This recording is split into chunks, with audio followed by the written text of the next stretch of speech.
It's a Tuesday night in Tokyo. Kayla is sitting on a curb outside a convenience store, holding a $4 egg sandwich and having what can only honestly be described as a crisis.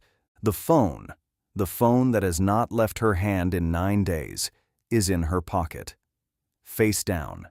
She is not filming this. Kayla films everything. To understand why Kayla is not filming the best thing she has ever eaten, we have to go back 9 days and one strip mall punch card.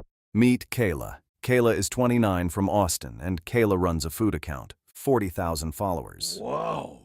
Bio: foodie, storyteller, always hungry. Kayla is going to Japan.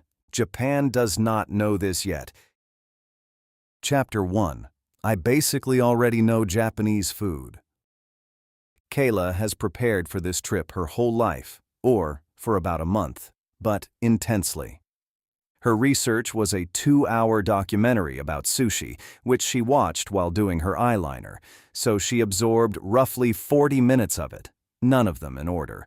Her credentials are a punch card to a strip mall sushi place in Austin called Tokyo Rolls. 9 holes punched. She is 1 roll away from a free roll, and she considers this a form of expertise. I'm kind of a foodie, she tells people. She tells a lot of people.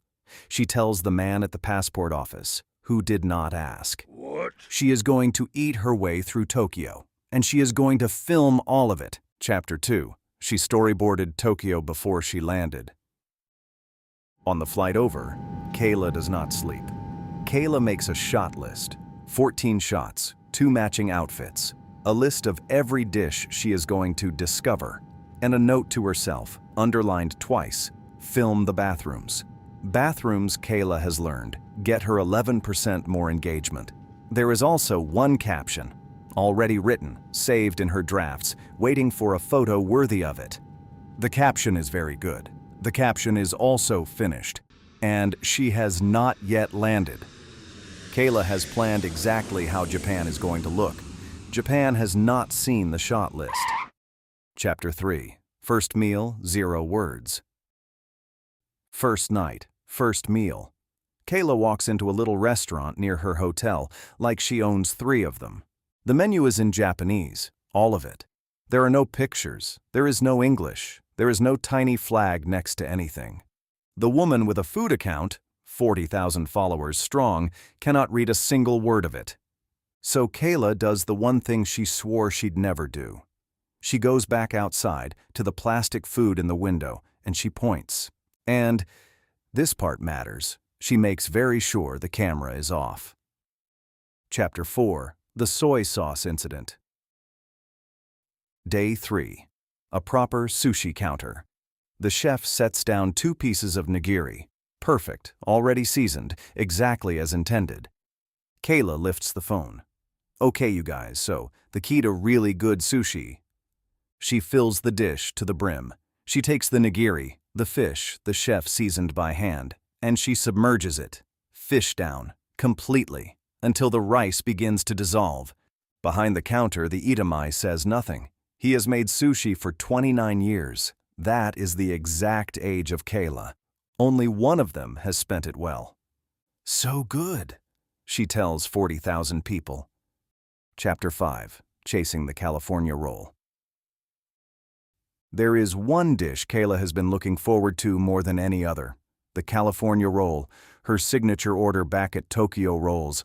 Avocado, crab, that little orange row on top. Sorry, where's the California Rolls? The chef has never made one. Why would he? It was invented in California. The clue, it turns out, was in the name. Kayla visits 3 more restaurants. She is now on a quest. She has flown to the birthplace of sushi to find a thing from a strip mall in Austin. She will not find it. She refuses to accept this. Chapter 6. Can I get it with? Kayla has never once ordered a dish the way it comes. This is not a flaw, she'll tell you. This is being a foodie. So she starts where she always starts. Okay, can I get that with the sauce on the side? And no onion, extra avocado. Can you make it gluten-free? And is the spicy one like actually spicy, or... The chef looks at her, patient. And he does not do any of that. There is no on the side. There is no hold the. The dish is the dish. It has been the dish for a very long time, and it was not waiting for her notes. It arrives exactly as it always arrives. Kayla takes a bite. It's perfect. Of course it's perfect. It didn't need her. She does not know what to do with this information. Chapter 7. She tried to tip. The meal was lovely. Kayla wants to say thank you the only way she knows how. She leaves a generous tip on the table and heads for the door, glowing. In Japan, there is no tipping. The waiter assumes she has forgotten her change. So he follows her, out the door, down the street, jogging. Kayla lifts the phone. "You guys, the service here." Kayla has just been chased down a public street so a man could give her back her own money, and Kayla has filed it under 5 stars. Chapter 8. Defeated by a ramen machine. Kayla has heard the ramen here is life-changing. She finds a famous little shop. There is a line. She joins it, buzzing. At the front, there is no waiter. There is a machine. You buy a ticket from the machine. The machine is entirely in Japanese, and the machine does not care about your account. Kayla presses a button. Nothing. She presses another. The machine rejects her money, politely but firmly. Twice. Behind her, the line grows. Nobody sighs. Nobody rushes her. Somehow, that is worse. A 10-year-old behind her reaches past, presses one button, and hands her the ticket. The ramen, when it finally comes, is worth all of it, and Kayla wants to show respect.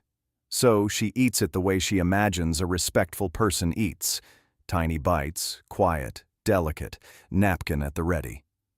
Beside her, a salaryman inhales his noodles at roughly the volume of a leaf blower. Loud, proud, correct, because here, the slurp is the compliment. The careful, silent thing Kayla is doing to be polite is the one thing that isn't. She attempts a slurp. It is the slurp of a woman who has never slurped. Chapter 9. The toilet that out-teched her. Kayla has not forgotten that bathrooms get her 11% more engagement, and the toilets here are famous. So this is going to be a great piece of content. She sets up the shot. She does her intro voice. Okay, you guys, so, Japanese toilets. This is going to change your life. Then she looks at the control panel. It has more buttons than her car. None of them are in English. One of them has a small drawing that could be a fountain, or a warning. She presses one. The seat is warm. She gasps. She presses another, and a gentle private melody begins to play. The sound designed to politely cover other sounds. She does not know what it's covering. She narrates through it anyway. And then she presses the button with the little fountain. The bidet does not miss. Somewhere, the toilet is still going. It has options.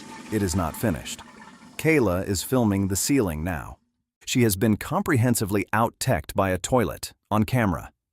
It will be, she admits later, her best-performing post of the entire trip. Chapter 10. No photo.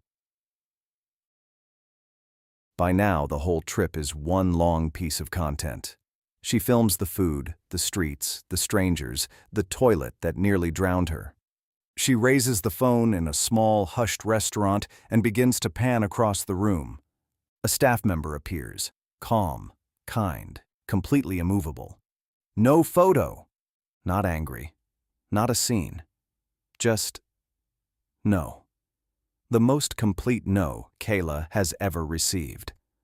For the first time in 9 days, the phone goes down, and Kayla just stands there, in a room, being in it. She does not know what to do with her hands. Chapter 11. The Wagyu flex that ate her. Kayla decides it's finally time for the moment, the shot that justifies the whole trip. She orders the most expensive Wagyu on the menu. The price is genuinely upsetting. She orders it anyway. It arrives, a small, perfect portion, marbled like a light snowfall. This is the good stuff.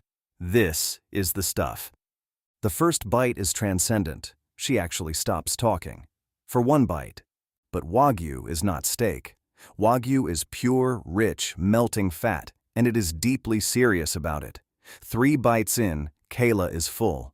4 bites in, Kayla is defeated. So, good, she whispers to 40,000 people. Chapter 12. Beaten by a 7-Eleven. It's late. Kayla is tired. She is not looking for content. She just wants something small before bed. She walks into a convenience store. She grabs an egg sandwich. 400 yen, about $4. Crustless white bread, soft, completely unbothered. The least glamorous thing in the entire country. She sits on the curb outside. She takes a bite, and Kayla goes quiet. Kayla does not go quiet. It is, without exaggeration, the best thing she has eaten on this entire trip. Not the Wagyu, not even the omakase she's about to have. A $4 sandwich from a 7-Eleven. And here is the thing that will haunt her. She does not film it. For the best bite of her whole trip, there is no footage. Chapter 13. The sushi bar that broke her. The last night. A tiny sushi bar, 8 seats, 1 chef, silver-haired, calm as a lake. Omakase, no menu. He decides, you receive. There is no menu to point at. There is nothing to customize, nothing to get on the side. There is no soy sauce on the counter. There never will be. He seasons every piece himself. And there is a small sign that means, simply, no phone. Her hand moves toward the phone. Out of habit. 9 days of habit. And then it stops. She puts it down, face down. She reaches for her own nice travel chopsticks, and the chef, without a word, gently sets the house pair in front of her instead. And Kayla, food storyteller, 40,000 followers, kind of a foodie, finally just eats. She doesn't ask what's in it. She doesn't ask for anything on the side. She takes what she's given. She doesn't say, so good. She doesn't say anything at all. It's the best sushi of her life, and the only record of it is her. Chapter 14. The insufferable return. Kayla comes home changed. Sort of. Within a week, she is back at Tokyo Rolls, explaining to a 19-year-old employee that, actually, you don't use that much soy sauce, and that the California roll is, and she says this gravely, not really Japanese. She updates her bio. She has 3,000 video clips from Japan. Her most viewed one is a robot toilet assaulting her, and the meal she thinks about every single day, the egg sandwich on the curb, is the one she never filmed. Kayla learned everything about Japanese food, and also nothing. So, when I was in Japan, she begins, her friends have heard this. Her friends will keep hearing this. Forever. If you have ever traveled with a Kayla, or, no judgment, been one, you already know who needs to see this. So don't hesitate to share it with them. This was another fresh off the plane production. Like and subscribe for more traveling stereotypes.